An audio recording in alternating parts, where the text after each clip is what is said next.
श्री स्वामी समर्थ।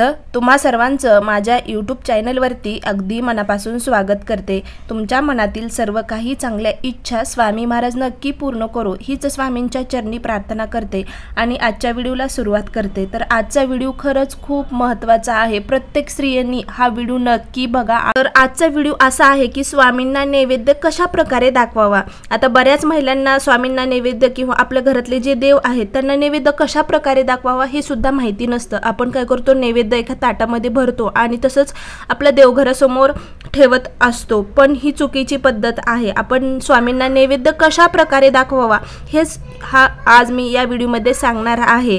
तर आता सर्वात प्रथम म्हणजे नैवेद्य दररोज दाखवायचा का, शक्य नसेल तर कधी दाखवायचा। तर हो का, नैवेद्य दररोज नित्य नियमाने असं काही नाही। नैवेद्य दाखवताना की तुम्ही तुमच्या घरामध्ये पंचपक्वानच बनवायला हवे किंवा स्वामींना जे आवडतंय ना तेच बनवायला हवं, मगच नैवेद्य दाखवायला हवं, नाहीतर स्वामी महाराज नैवेद्य स्वीकारत नाहीत, अशा कोणत्याही जर शंका तुमच्या मनामध्ये असेल तर त्या सर्वात प्रथम काढून टाका। कारण स्वामींना तुम्ही जे काही तुमच्या घरामध्ये भाजी भाकरी बनवलेली आहे ती सुद्धा स्वामी महाराज अत्यंत मनापासून स्वीकारतात। पण जर तुम्हाला एखाद्या म्हणजे निमित्त बाहेर जायचं असेल आणि त्या दिवशी तुम्हाला सकाळी नैवेद्य दाखवणे शक्यच होत नसेल तर तुम्ही घरातलं एखादं फळ असेल कोणतंही ते सुद्धा स्वामींना नैवेद्य म्हणून दाखवू शकतात। किंवा साखर, आपल्या घरामध्ये तर प्रत्येकाची साखर आहेच, तर साखरेचं सुद्धा तुम्ही नैवेद्य दाखवत असतात। पण नित्य नियमाने स्वामींना आपल्या घरातल्या देवांना नैवेद्य दाखवत चला।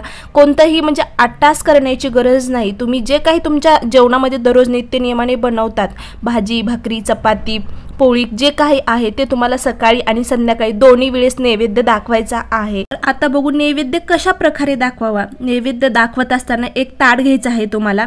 त्या ताटामध्ये जे काही तुम्ही भाजी भाकरी चपाती पोळी भात भजे पापड असे गोड पदार्थ एखादा तुम्ही जर बनवलेला असेल तर तुम्हाला ते यापैकी जे असेल तुमच्याकडे ते तुम्हाला घ्यायचं आहे आणि स्वामींच्या आता अधिष्ठानासमोर एका पाटावर पाण्याने म्हणजे चौकोन तुम्हाला काढायचा आहे। तर चौकोन काढत असताना तांब्यातल्या पाण्यात आपल्याला उजव्या हाताचे दोन मधले बोट जे आहेत ना ते त्या पाण्यामध्ये बुडवायचे आहेत आणि एक चौकोन काढायचं आहे।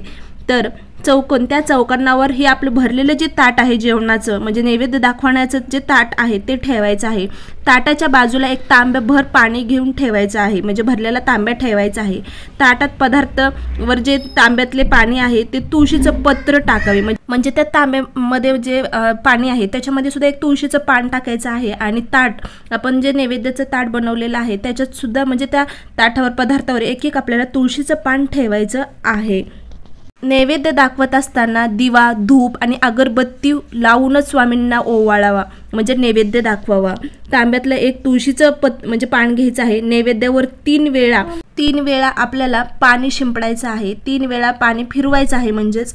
आणि पाणी शिंपडत असताना ओवाळत असताना गायत्री मंत्र म्हणायचा आहे।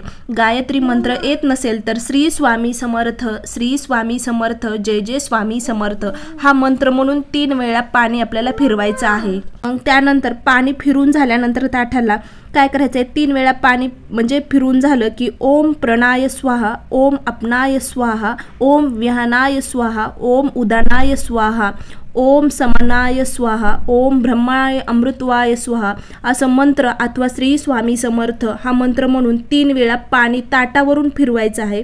आणि त्यानंतर ते तुळशीपत्र स्वामींना अर्पण करून नमस्कार करायचा आहे। अशा प्रकारे स्वामींना नैवेद्य दाखवला जातो। नैवेद्य दाखवल्यानंतर 15 ते 20 मिनिटं ते नैवेद्याचे ताट आहे ते स्वामींना नमस्कार करून उचलून घ्यावे व आपल्या जे काही आपण अन्न बनवलेलं आहे भाजी भाकरी त्यामध्ये ते मिक्स करून ठेवायचं आहे आणि घरातल्या सर्व व्यक्तींनी त्या नैवेद्याचा थोडा थोडा म्हणजे प्रसाद म्हणून ग्रहण करायचा आहे। तर या प्रकारे स्वामींना नैवेद्य दाखवायचा असतो। तर आजचा व्हिडिओ तुम्हाला कसा वाटला तो नक्कीच कमेंट करून सांगा। श्री स्वामी समर्थ जय जय स्वामी समर्थ। अवधूत चिंतन श्री गुरुदेव दत्त।